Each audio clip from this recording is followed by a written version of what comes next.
Olá, eu sou Pio Carvalho, é uma honra, é uma alegria poder estar falando com você. Nós estamos disponibilizando para você uma mensagem bíblica, uma palavra de Deus. Nós queremos entregar um pão sagrado a você. Abra o seu coração, permita que o Espírito Santo ministre você, edifique você, construa você pela palavra de Deus. Nem só de pão viverá o homem, mas de toda a palavra que procede da boca de Deus. Receba esse pão sagrado e seja abençoado em nome de Cristo Jesus. Amém.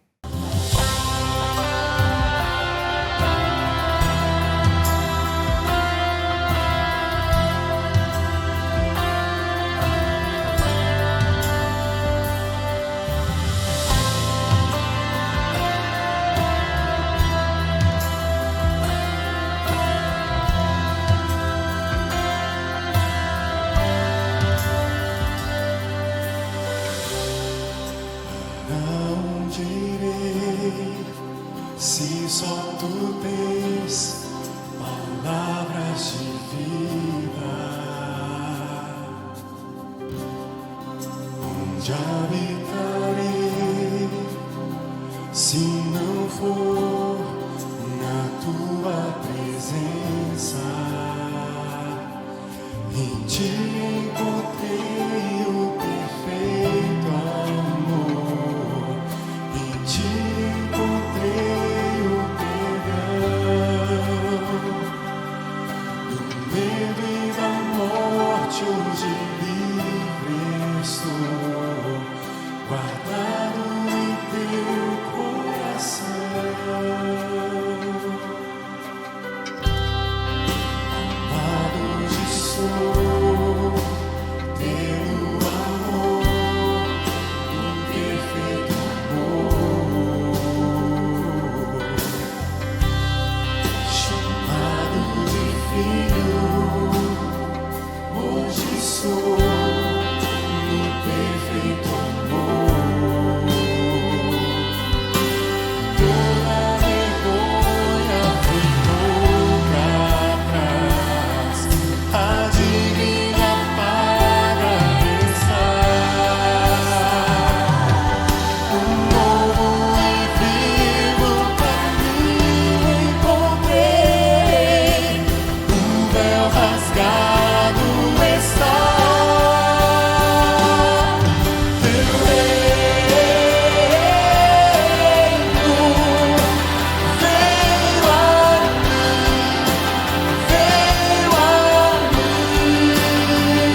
Eu quero compartilhar com você, dividir com você um pensamento, eu julgo ser muito importante, e na verdade é uma aula que eu quero dar para você, eu quero conversar com você, e o título, o tema é Deus é justo e bom em todo o tempo. Deus é justo e Deus é bom em todo o tempo. Queridos, em um momento ou outro da nossa vida, nós precisamos parar, dar uma olhada no espelho, e olhar bem no fundo dos nossos próprios olhos, e estabelecermos verdades, estabelecermos valores dentro de nós. Você precisa olhar para você e dizer o seguinte: eu creio nisso, isso para mim é verdade. Deus é justo e Deus é bom em todo tempo.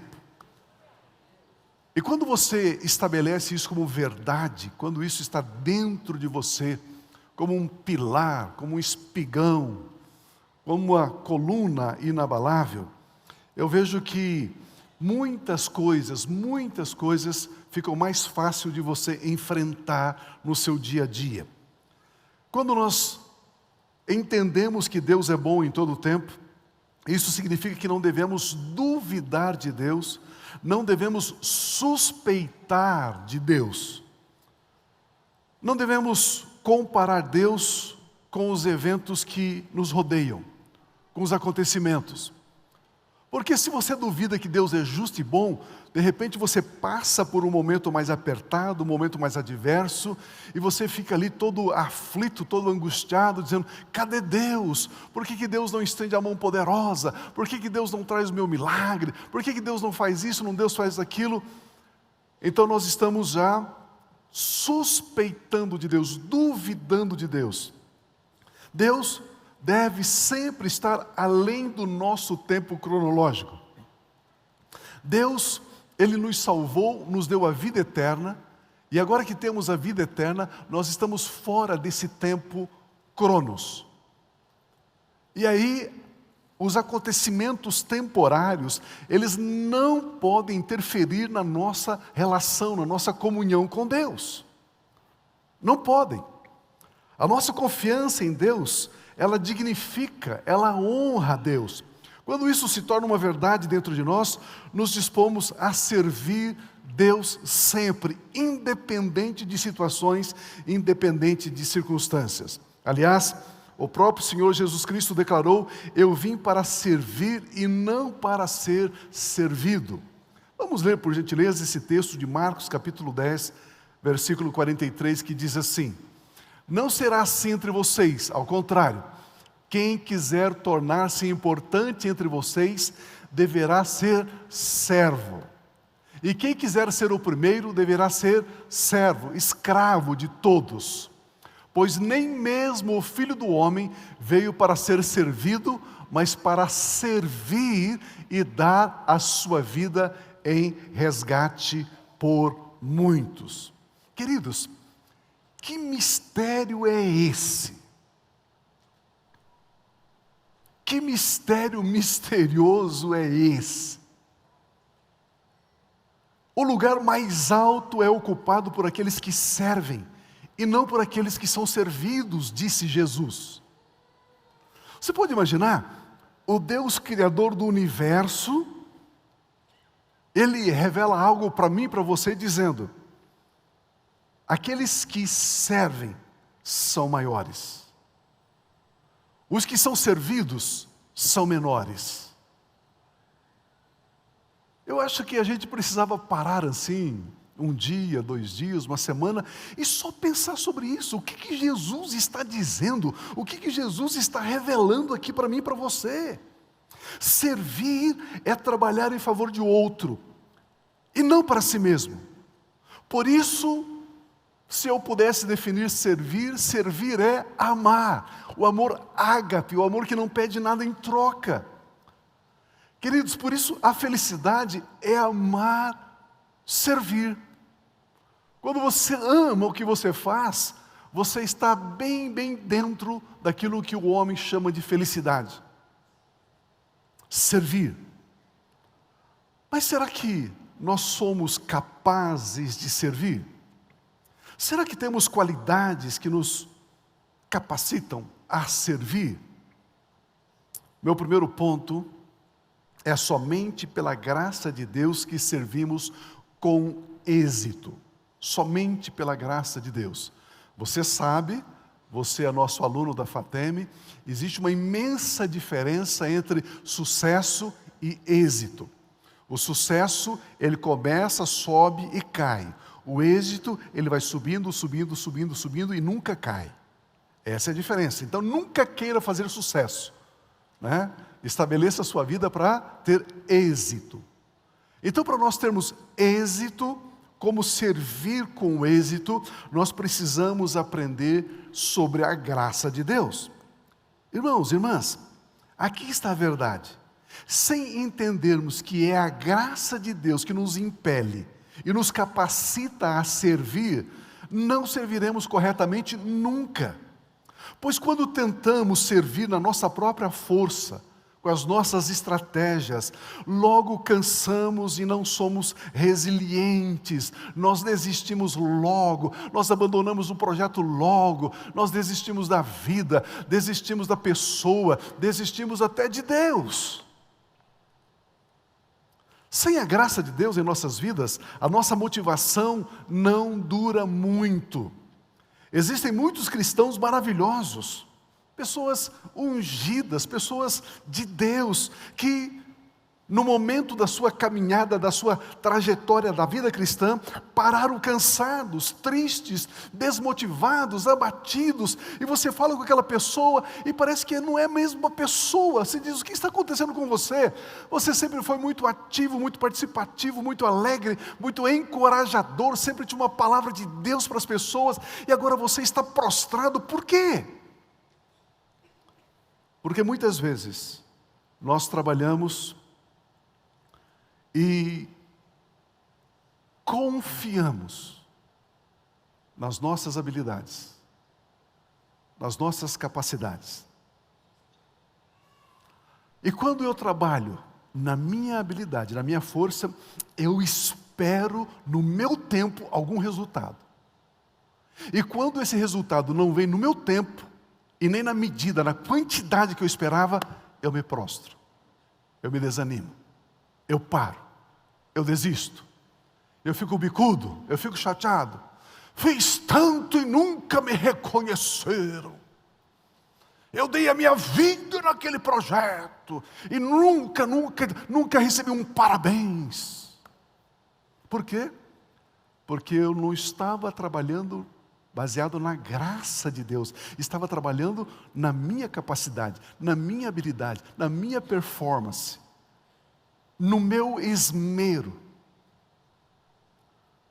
Mas por que então as pessoas não continuam servindo? Porque elas realizam o trabalho na força do próprio braço.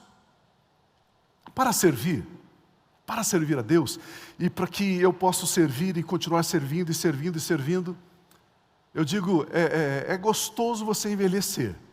Primeiro, senta que lá vem história, né? Você tem bastante história para contar. E depois você já não cai em algumas conversas, já não cai em alguns contos, né? Você já não pega mais atalhos. Você vai envelhecendo e você aprende algumas coisas. Por exemplo, a comunhão cristã completou 28 anos. Amados, 28 anos, domingo após domingo, com chuva, com sol, com frio, com calor, com saúde, a saúde um pouquinho abalada, estamos aqui ministrando, pregando com uma alegria, com uma empolgação, uma motivação, uma felicidade. 28 anos, amados, eu não estou falando 28 dias, 28 meses, são 30 anos. Para servir, e servir assim de uma forma duradoura, e servir não com sucesso, mas com êxito, precisamos saber de duas coisas. Pergunta para mim, quais? O pessoal do mezanino não quer saber. Pergunta para mim, quais? Você precisa saber que você não é capaz. Queridos, é a coisa mais gostosa, mais libertadora, é a coisa mais Nem sei como expressar. Mas é muito bom quando você se conscientiza. Eu não sou capaz. Queridos, isso é tão bom, é tão gostoso, porque aí você fica tão leve, sabe? Eu não sou capaz. Eu não sou capaz. Por quê? Porque se você olhar para você, todas as vezes que você mentiu para encobrir a sua incapacidade. Acertei essa pedra em alguém?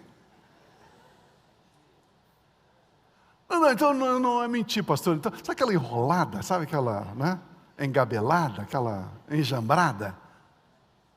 Porque você quer encobrir alguma debilidade, alguma incapacidade, alguma fragilidade. Então, para podermos servir, você vai entrar numa escola, como ser um servo operante. Primeira turma, primeiro ano. Os que não são capazes entram aqui. Então a gente vai aprender que não é capaz. A gente vai aprender que não sabe. A gente vai aprender que não pode. Pio, mas isso é a contracultura de todos os coaches que existem por aí. É, porque isso é Bíblia. A Bíblia diz que maior é o que serve, não é o que serviu. É uma contracultura, é andar na contramão de tudo que você ouve aí nas redes sociais. E a segunda coisa que devemos saber aqui é, necessitamos saber que Deus pode e é Ele quem quer nos capacitar. Aí, eu não sou capaz, mas agora eu sei que Deus pode e Deus quer me capacitar. Queridos, isso significa que tudo aquilo que você empreender, tudo aquilo que você realizar, você não estará conectado na fonte chamada eu mesmo. Você estará conectado na fonte chamada Deus, o nosso Pai Celestial. E aí, amados, os resultados são outros. Com certeza são outros. Se eu entender isso, eu não corro o risco de querer conquistar aquilo que eu deveria somente receber. Eu não corro o risco de querer obter aquilo que Ele já me deu. A maioria de nós cristãos oramos pedindo aquilo que Ele já nos deu em Cristo Jesus. Misericórdia. Você conhece pessoas que nunca terminam o que começam?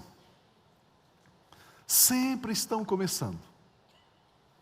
Você conversa com a pessoa e diz, ei, irmão, tudo bem? Como está aquele negócio lá? Não, já não estou mais fazendo aquilo, já estou fazendo aquilo outro, porque Deus me falou. Envolve Deus na coisa, né? Porque Deus me falou, Deus falou, então tá. 6 meses depois você encontra a pessoa, e daí? Aquilo que Deus falou deve estar fluindo, deve estar, né? Destilando abundância. Não, eu mudei porque Deus falou. É Deus esquizofrênico, Deus louco, um Deus doido. Um Deus que não sabe o que quer. Isso tudo porque elas querem servir na sua própria força, na sua própria habilidade, e não servir dependendo da graça de Deus. O apóstolo Paulo nos ensina isso em 1 Coríntios capítulo 15. Olha o que ele escreve aqui para mim e para você. Mas pela graça de Deus, sou o que sou. Uau! É como se ele estivesse fazendo um raio-x, dizendo, tudo que vocês estão vendo aqui. O apóstolo Paulo, os estudiosos dizem que ele falava no mínimo 8 idiomas. O apóstolo Paulo, ele era, naqueles dias de então, fazendo um parênteses aqui, naqueles dias de então, havia 3 megas estruturas na terra. Primeiro, o Império Romano, que dominava geopoliticamente as nações daqueles dias.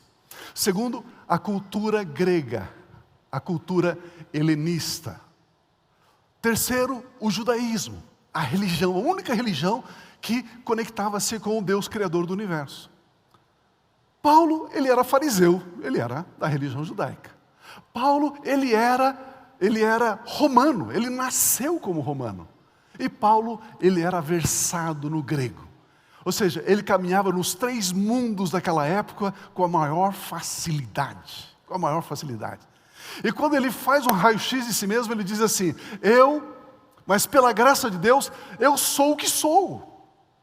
Ou seja, eu sou fruto, eu sou resultado não da minha habilidade, não porque com 10 anos de idade eu já havia decorado o Torá. Não, não, não, não. É pela graça de Deus. E sua graça para comigo não foi inútil. Antes, trabalhei mais do que todos eles. Contudo, não eu, mas a graça de Deus comigo. Uau! No primeiro momento, o apóstolo Paulo disse que trabalhou mais que todos os demais apóstolos. Vamos fazer aqui uma lista de virtudes, uma lista procopê, uma lista de virtudes. E coloca lá Pedro, venci Pedro. Tiago, trabalhei mais que Tiago. Vamos colocar lá João, trabalhei muito mais que João. Eu trabalhei mais que todos os apóstolos. Mas no momento seguinte ele diz, sabe de uma coisa? Contudo, não eu, mas a graça de Deus trabalhou por meu intermédio. A graça de Deus trabalhou por meu intermédio. É a graça de Deus que traz os resultados e não as nossas habilidades. Todo o resultado que temos nos é dado por Deus. Pois o resultado que produzimos não permanece. Tudo aquilo que eu e você fazemos por nós mesmos não permanece. Queridos, a Bíblia diz que Abraão gerou um filho e deu o nome dele de Ismael. Ele produziu, ele gerou a sua estratégia, a sua capacidade. E ele não permaneceu para sempre com o seu filho. Ele teve que mandá-lo embora. Mas aí Deus lhe dá um outro filho chamado Isaque. E Isaque permanece com ele para sempre. Você consegue ver a diferença? Daquilo que nós produzimos tem prazo de validade, acaba. Mas aquilo que Deus nos dá permanece para sempre. Paulo diz que a graça de Deus não foi inútil. Ou seja, ele dependeu totalmente dela. Quando que a graça de Deus se torna inútil? Quando eu penso nas minhas habilidades e nas habilidades de Deus. Nas minhas habilidades, nas habilidades de Deus. Ora fui eu que consegui. Ora acho que Deus que deu. Quando eu mesclo, quando eu misturo, quando eu faço consórcio entre a minha capacidade e as bênçãos de Deus, eu estou tornando a graça de Deus inútil. Porque ora eu dou créditos a mim mesmo. Muitas vezes, ou poucas vezes, raramente, eu dou crédito a Deus. A palavra inútil na língua grega é kenos, que significa vazio, vão, destituído de verdade. É um vaso que você acha que tem água para você beber, você chega lá, ele está seco. Vão, inútil. O apóstolo Paulo nos ensina que a graça de Deus não foi vazia, inútil na vida dele, porque ele atribuía 100% dos resultados do seu trabalho ao Espírito Santo de Deus e não a ele mesmo. A chave para trabalharmos intensamente sem esmorecer é permitir que a graça de Deus flua através de nós. E quando eu entendo isso, eu aí assumo, eu recebo um espírito humilde. Humilde é a pessoa que sabe que tudo aquilo que ela possui lhe foi dado. Nada foi conquistado por ela mesma. Queridos, isso é muito importante entendermos. O que é uma pessoa humilde? Uma pessoa que não tem nada, está passando fome. Não. É um orgulhoso faminto. Não.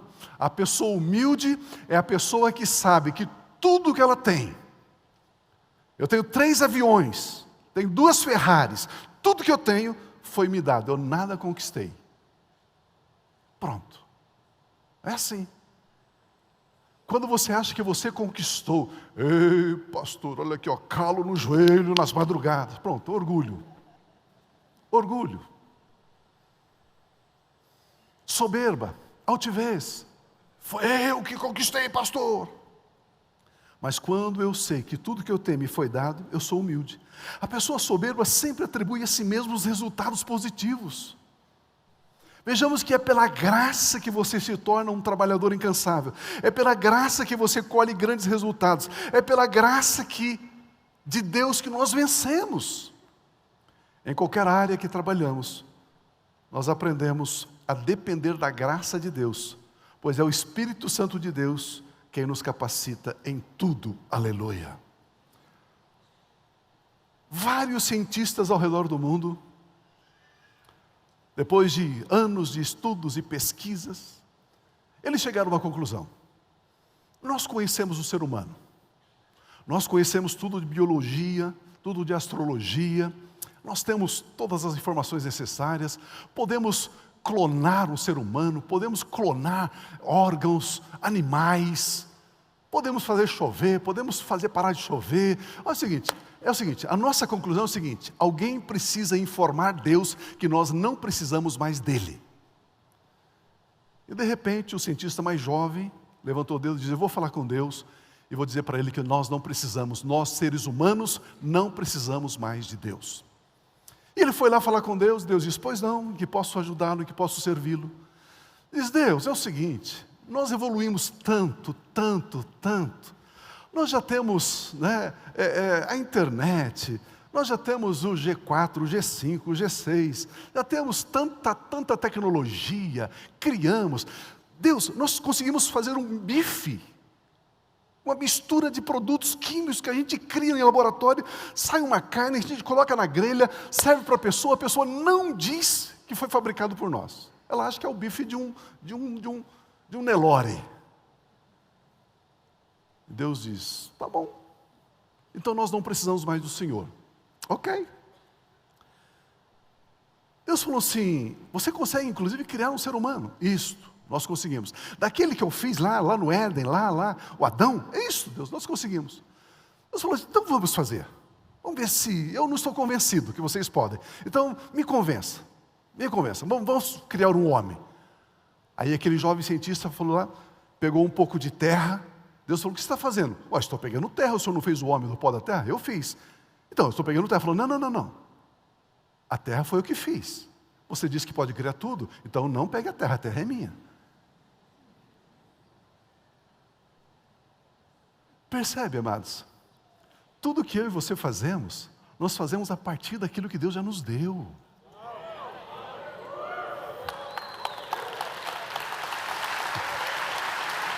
Aleluia! Ele não nos deu o sono, Ele nos deu o apetite, inclusive a capacidade de controlar o apetite. Ele nos deu tudo. Essa consciência de que Ele me deu tudo é que me dá uma disposição de servir. E servir sem esperar reconhecimento, servir sem não é aquele servir doentio, sabe? Aquela coisa rançosa, religiosa, não. Aquele servir desprovido de qualquer recompensa. Uma outra verdade que eu quero dividir com você é que Deus é justo e bondoso. Eu quero ler um texto que fala sobre confiar em Deus em qualquer situação, confiar em qualquer tempo. A fidelidade de Deus, ela é incomparável. Olha esse texto, por gentileza, de Mateus. Vamos ler. Eu não sei se você já fez o seu devocional hoje. Se não fez, você vai fazer comigo agora. Vamos ler o texto de Mateus capítulo 20, que diz assim: pois o reino dos céus, ou o reino de Deus, é semelhante, é como um proprietário que saiu de manhã cedo para contratar trabalhadores para a sua vinha. Ele combinou pagar-lhes 1 denário pelo dia e mandou-os para a sua vinha. Por volta das 9 horas da manhã, ele saiu e viu outros que estavam desocupados na praça. Ele lhes disse: vão trabalhar na minha vinha e eu lhe pagarei o que for justo. Diga comigo, justo. Diga-se 1 denário. Versículo seguinte diz: e eles foram. Saindo outra vez por volta do meio-dia e das 3 horas da tarde, ele fez a mesma coisa. Saindo por volta das 5 horas da tarde, encontrou ainda outros que estavam desocupados e lhes perguntou: por que vocês estiveram aqui desocupados o dia todo? Porque ninguém nos contratou, responderam eles. Ele lhes disse: vão vocês também trabalhar na minha vinha. Ao cair da tarde, o dono da vinha disse ao seu administrador: chame os trabalhadores e pague-lhes o salário, começando com os últimos contratados e terminando nos primeiros. Vieram os trabalhadores contratados por volta das 5 horas da tarde e cada um recebeu 1 denário. Quando vieram os que tinham sido contratados primeiro, às 8 horas da manhã, esperavam receber mais, mas cada um deles recebeu 1 denário. Quando o receberam, começaram a se queixar do proprietário da vinha, dizendo-lhe: estes homens contratados por último trabalharam apenas 1 hora, das 5 às 6, e o Senhor os igualou a nós, que suportamos o peso do trabalho e o calor do dia? Mas ele respondeu a um deles: amigo, não estou sendo injusto com você. Você não concordou, não acordou em trabalhar por 1 denário? Receba o que é seu e vá. Eu quero dar ao que foi contratado por último, mesmo que lhe dei. Não tenho o direito de fazer o que quero com o meu dinheiro? Ou você está com inveja porque sou generoso? Uau! Aperte os cintos aí que nós vamos decolar. Todo tempo é tempo de confiarmos em Deus. Deus é sempre justo, bondoso e generoso. Sempre. Vamos pensar um pouquinho sobre esse texto, sobre essa parábola. Jesus diz que o proprietário da vinha saiu cedo para contratar trabalhadores para trabalhar na sua vinha. Ele fala aqui nos versículos 1 e 2. Pois o reino dos céus é como um proprietário que saiu de manhã cedo para contratar trabalhadores para a sua vinha. Ele fez um contrato, pagar-lhes 1 denário pelo dia e mandou-os para a sua vinha. Era costume naqueles dias, os trabalhadores, eles se reuniam pela manhã na praça da cidade, na praça do vilarejo. E os fazendeiros, os proprietários, eles passavam ali e diziam: ei, quem quer trabalhar na vinha? Aí uns 10 levantavam a mão: então venha comigo, suba aí, no caminhão, e vamos para lá. E aí vinha o outro proprietário e dizia: olha, hoje eu estou tosqueando as ovelhas, quem quer me ajudar lá na tosquia das ovelhas? E vinha lá mais uns 10. Não, hoje estou colhendo as azeitonas, você quer trabalhar comigo lá? Não, hoje vamos colher o trigo. E ele então pegava a mão de obra que estava ali na praça para ser contratada. E eles eram contratados por 1 dia. E no final do dia, eles recebiam o salário. E naqueles dias, o salário de um trabalhador era de 1 denário. Esse era um acordo. Era assim que funcionava naqueles dias. Veja que os primeiros trabalhadores combinaram, ajustaram o valor que deveriam receber. Estabeleceram condições para trabalhar na vinha. A vinha aqui, ela é o símbolo do reino de Deus. Jesus diz: o reino de Deus é semelhante. O dono da vinha é Deus. A narrativa de Jesus aqui fala que existem cristãos que estabelecem condições para servir a Deus. Por exemplo, se Deus me der mais um carro, aí eu não vou faltar nenhum culto. Se eu morasse mais perto da igreja, aí eu poderia me disponibilizar mais. Se a minha saúde estivesse 100%, aí então eu poderia... se eu tivesse um trabalho um pouco diferente, que não me desgastasse tanto, porque no sábado eu sou um trapo velho, no domingo eu quero repor as minhas forças, aí eu não tenho força para sair de casa para ir para culto, mas então se eu tivesse um trabalho um pouco mais tranquilo, se eu pudesse... São o tipo de crentes que estabelece condições para se engajar na vinha, no reino de Deus. Alô? Esses trabalhadores dessa parábola também determinaram o que queriam receber pelo primeiro dia de trabalho, pelo dia de trabalho. Queremos 1 denário, disseram eles. Não assinaram o contrato em branco, não confiaram no Senhor da vinha. Para eles o Senhor da vinha não era bom, não era generoso, não era justo. Então eles começaram a trabalhar às 8 horas da manhã pelo valor combinado. Versículo 3, por volta das 9 horas da manhã ele saiu e viu outros que estavam desocupados na praça. Olha o versículo 4.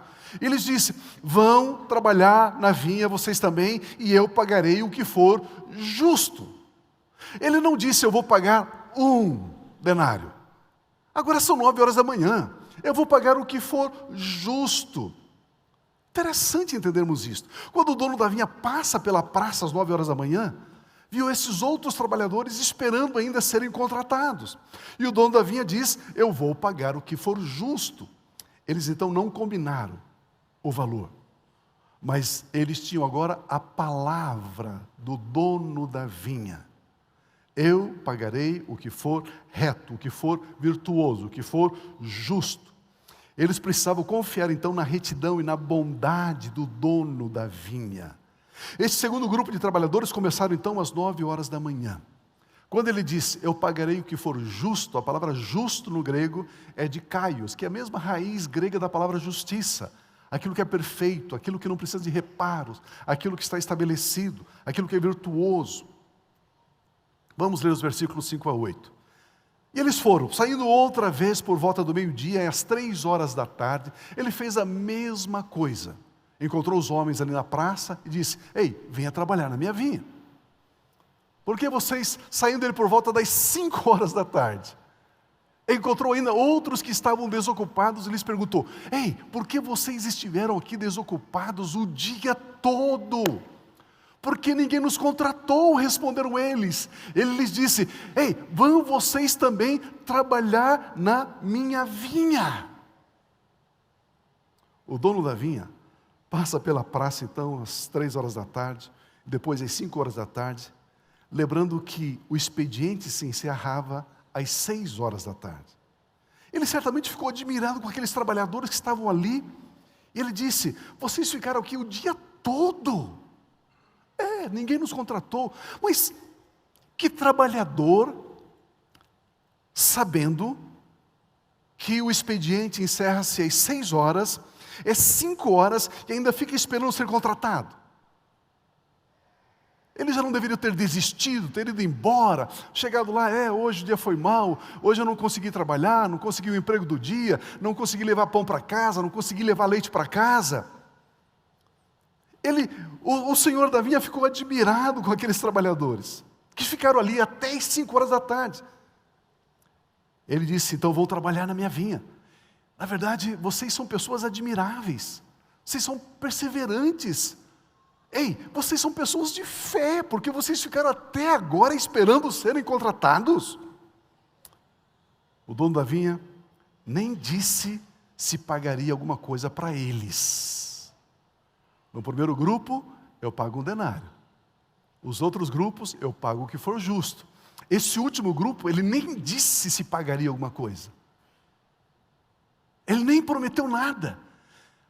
Eles foram trabalhar pela oportunidade de trabalhar e não para receber algum pagamento.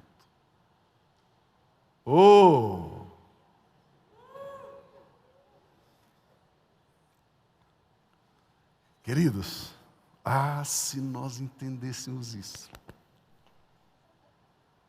Olha os mistérios da palavra. Olha o que nós estamos aprendendo aqui. O dono da vinha, que é Deus, ficou admirado. Como que vocês são perseverantes? Como que vocês são pessoas tão crédulas? Ficaram até aqui às 5 da tarde. Vai trabalhar na minha vinha. E eles foram. Pela oportunidade, pelo privilégio de servir. E não porque havia algum benefício, não porque haveria algum pagamento, não porque haveria alguma recompensa. Eles foram como voluntários trabalhar na vinha. Amados, quando trabalhamos na causa do nosso Pai Celestial, reconhecendo o privilégio da oportunidade, aos olhos de Deus, é melhor e mais sublime do que combinar que tipo de pagamento podemos ter dele. Vocês percebem porque eu estou perdendo o cabelo? Porque às vezes eu arranco assim, né? Deus, eu tenho aqui 3 dias de jejum, agora que bênção que eu sou. Mas como que 3 dias de jejum vai comprar alguma coisa de Deus? Como é que eu quero fazer barganha com Deus?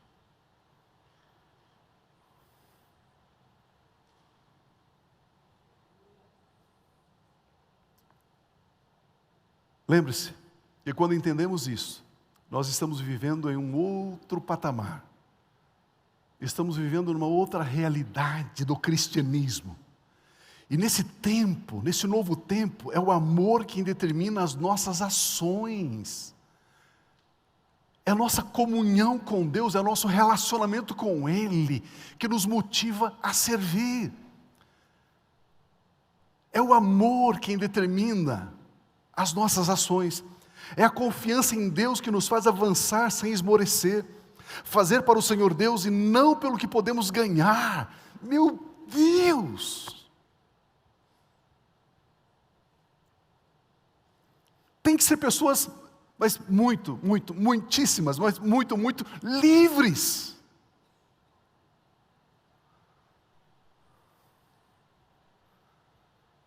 Eu vou trabalhar, mas não vou ganhar nada. E vou com alegria.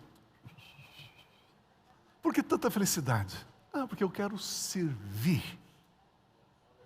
E a Bíblia diz que aquele que serve é maior. É assim que funciona. Agora nós temos aqui 3 grupos de trabalhadores. O primeiro, o grupo que começou a trabalhar às 8 horas da manhã e assinar um contrato com o dono da vinha de receber 1 denário pelo dia de trabalho.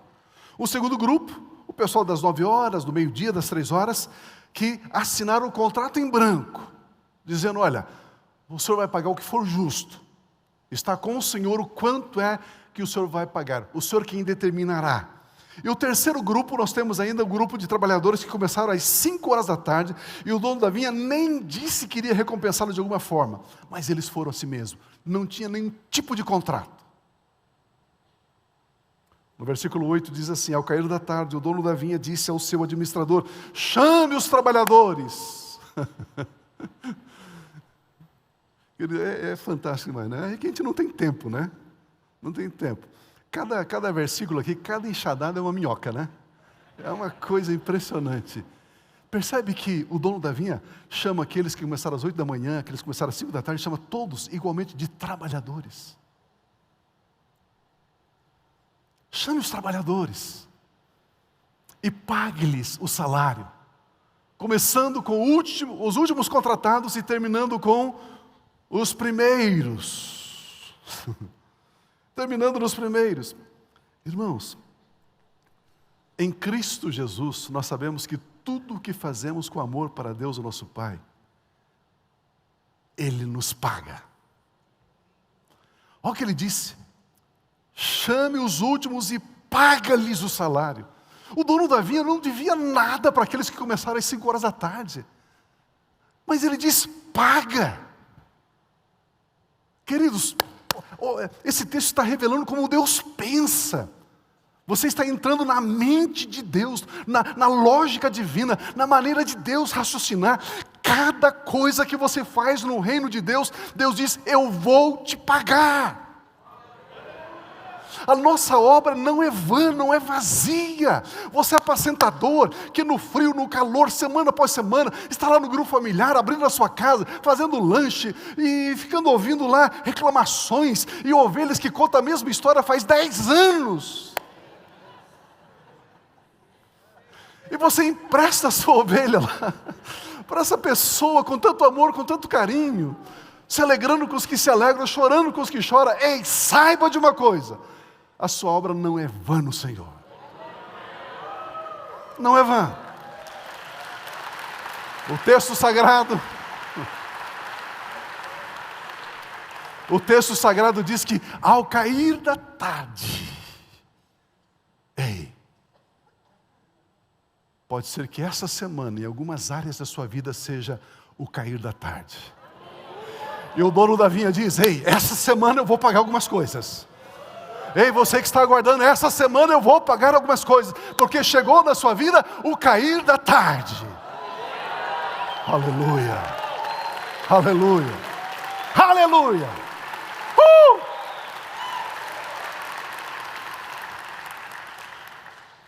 Meu Deus! Vieram os trabalhadores, versículos 9 e 10, vieram os trabalhadores contratados por volta das 5 horas da tarde. Eu vejo que assim, meio sem graça, assim, sai com a mão para trás, olhando para baixo e tal. Pois não vem receber o seu salário. Meu salário? Eu trabalhei 1 hora. Não, você tem direito ao seu salário. Mas eu não fiz nada. Vejamos que o dono da vinha paga 1 denário para os trabalhadores que foram contratados às 17 horas. Às 15 horas, às 12 horas. Lembremos que a proposta de que eles seriam pagos, mas sem estabelecer valor, foi feita pelo dono da vinha. O dono da vinha disse que pagaria o que era justo, o que fosse justo.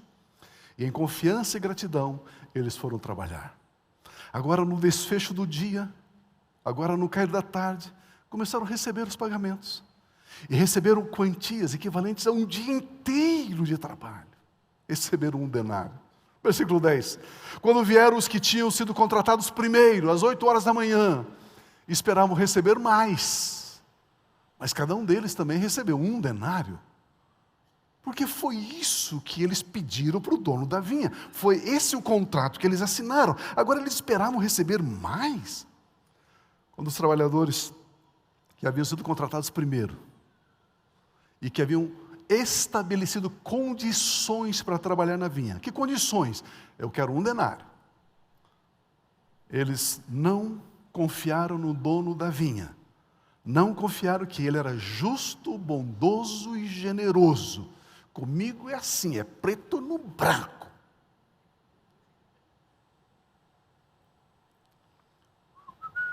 Cabe a dancinha aqui? Não, cabe, né?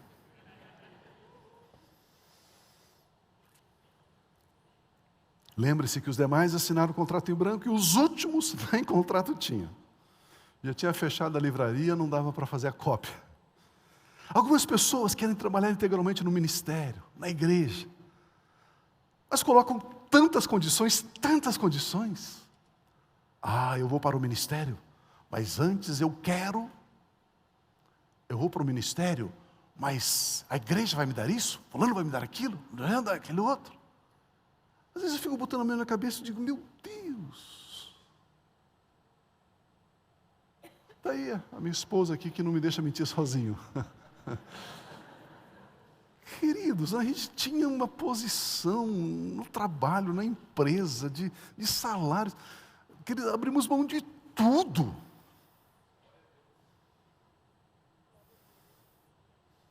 Quando nós fazemos a reunião com os novos apacentadores, eu sempre conto a minha história. Eu vou chutar, eu não me lembro de valores, mas eu recebia o preço de hoje, sei lá, meu salário era de 30 mil reais. Eu fui trabalhar na igreja por R$1.000. E era isso aí. E era tão gostoso, porque de repente eu encontrava alguém lá, pastor, eu tive um sonho, já faz 3 noites que eu estou sonhando com você e tal, e com o envelope na mão, isso aqui é para você, aí uma oferta aqui, uma oferta ali, uma oferta lá, não sei o quê. Eu ficava olhando aqui e falava, meu Deus. Posso dizer conforme testemunho para vocês? No mês de fevereiro deste ano, eu recebi R$56 mil de ofertas dos irmãos. Eu acho que R$56 mil é bastante. É bastante, não é? 56 contos amados. E o irmão chega e diz, Pio, Deus pediu para lhe dar isso, Deus pediu para te dar aquilo, Deus pediu para te dar aquilo outro. Eu, quando sou orgulhoso, sou humilde, digo, eu recebo. Eu recebo. Mas você precisa aprender a não estabelecer condições. A confiar que Ele é justo, que Ele é bondoso, que Ele é reto. Mas é assim que funciona. Olha o versículos 11 e 12. Quando receberam, começaram a se queixar do proprietário da vinha, dizendo, estes homens contratados por último trabalharam apenas 1 hora, e o Senhor os igualou a nós, que suportamos o peso do trabalho e o calor do dia. Os primeiros trabalhadores começaram a comparar o que receberam com os trabalhadores da última hora, ou das últimas horas. Acharam a atitude do senhor da vinha incorreta, mas o dono da vinha estava cumprindo exatamente o que eles haviam pedido, exigido em contrato, 1 denário. Amados, uma das coisas mais perigosas que pode acontecer em nossas vidas é comparação. Por gentileza, não entre no campo da comparação. Você não pode se comparar com nada e com ninguém. Não caia nessa armadilha de se comparar. Mas não entre aí. É um terreno escorregadio, é um terreno minado, é um terreno que vai produzir dores e angústias quando você se compara.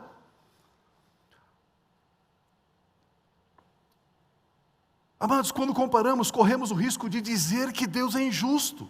Ele deu mais para fulano e menos para mim. Quando comparamos, sempre achamos que trabalhamos mais do que os outros. Eu faço mais que todo mundo. Quando comparamos, sempre achamos que merecemos mais do que os outros. Quando comparamos, queremos ter o que os outros têm e não valorizamos aquilo que Deus nos deu.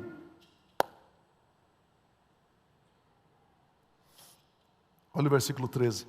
Mas ele respondeu a um deles: amigo, não estou sendo injusto com você. Você não concordou, você não acordou, você não assinou um contrato de trabalho comigo por 1 denário? Diga assim, por gentileza: Deus não é injusto. Um pouquinho mais forte para o diabo ouvir. Deus não é injusto. Ele veio me salvar e não me condenar. Deus é justo, Deus é bondoso, Deus é generoso em todo o tempo. Olha o versículo 15: não tenho direito de fazer o que quero com o meu dinheiro, ou você está com inveja porque eu sou generoso? Amados, Deus está se revelando a mim e você, dizendo o seguinte: eu, seu Pai Celestial, sou generoso. Ele está dizendo: eu sou generoso. Todas as vezes que você tem a oportunidade de vir à igreja, celebrar a Deus, saiba que Deus é justo e generoso. Todas as vezes que você trouxer os seus dízimos, as suas ofertas, saiba que Deus é justo e generoso. Todas as vezes que você se assentar para fazer uma refeição, saiba, Deus é justo e generoso. Todas as vezes que você pegar nas suas mãos o cálice, o pão para a ceia do Senhor, saiba, Deus é justo e generoso. Todas as vezes que você acordar pela manhã, saiba, Deus é justo e Deus é generoso. Aleluia!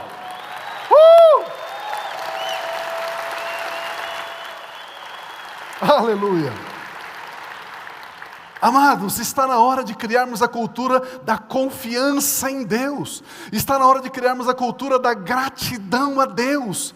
Está na hora de criarmos a cultura da generosidade de Deus. Entendermos isso. Diga comigo assim: confiança, gratidão, generosidade. Se perguntarem para você: você foi no culto no final de semana? Fui. O que você levou de lá? O que você recebeu? Eu aprendi o que é confiança, eu aprendi o que é generosidade e eu aprendi o que é gratidão. Se uma pessoa não sabe bem o que é isso, ela vai olhar para você como se você fosse um ET. Romanos 8, 31, 32 diz: que diremos, pois, diante dessas coisas? Se Deus é por nós, quem será contra nós? Aquele que não poupou o seu próprio filho, mas o entregou por todos nós, como não nos dará juntamente com Jesus e de graça todas as coisas? O que você vai dizer diante dessas coisas? O que? O que você vai dizer diante das coisas? O que? Se Deus é por você, quem será contra você? Você vai dizer, diante das coisas, você vai dizer: Deus é por mim, nada e ninguém será contra mim. Você vai dizer: Deus é por mim, nada e ninguém será contra a minha família. Você vai dizer: Deus é por mim, nada e ninguém será contra os meus sonhos. Você vai dizer: Deus é por mim, nada e ninguém será contra o meu trabalho, a minha empresa, os meus projetos. Você vai dizer: Deus é por mim e ninguém será contra a minha igreja, contra o meu ministério, contra o meu chamado. Deus é por mim. Aleluia. Hoje eu quero que você aprenda a celebrar a Deus com esta confiança, dizendo: meu Pai Celestial, Ele é justo, Ele é bondoso, Ele é generoso em todo o tempo. E todas as vezes que você faz alguma atividade na igreja, todas as vezes que no gasofilácio você coloca uma moedinha, saiba, a obra que você está realizando não é vã no Senhor. Não é vã no Senhor. O nosso Pai Celestial, Ele é justo e Ele é bondoso. Quando o apóstolo Paulo se relaciona com a igreja de Filipe, ele escreve de uma forma assim tão emocionada. Filipenses 1, de 3 a 6, ele diz: agradeço a meu Deus todas as vezes que me lembro de vocês. Em todas as minhas orações em favor de vocês, sempre oro com alegria, por causa da cooperação, por causa do servir de vocês no Evangelho, desde o primeiro dia até agora. Paulo diz: eu estou convencido de que aquele que começou boa obra em vocês vai completá-la até o dia de Cristo Jesus, o nosso Senhor. Aleluia. Ele começou, ele vai concluí-la. Ele começou, ele vai terminar. Ele começou, ele não vai desistir. Ei, meu irmão, minha irmã, Ele não desiste de você.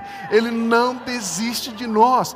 Pio, o meu marido está numa crise, ele não desiste. A minha filha, o meu filho está passando por um problema, ele não desiste. A minha empresa está em dificuldades, Deus não desiste. Ele vai completar, Ele vai completar. Se eu fosse você, eu diria amém. Eu recebo, eu creio, eu recebo em o nome do Senhor Jesus, porque Ele vai completar a obra perfeita, é a obra completada nele.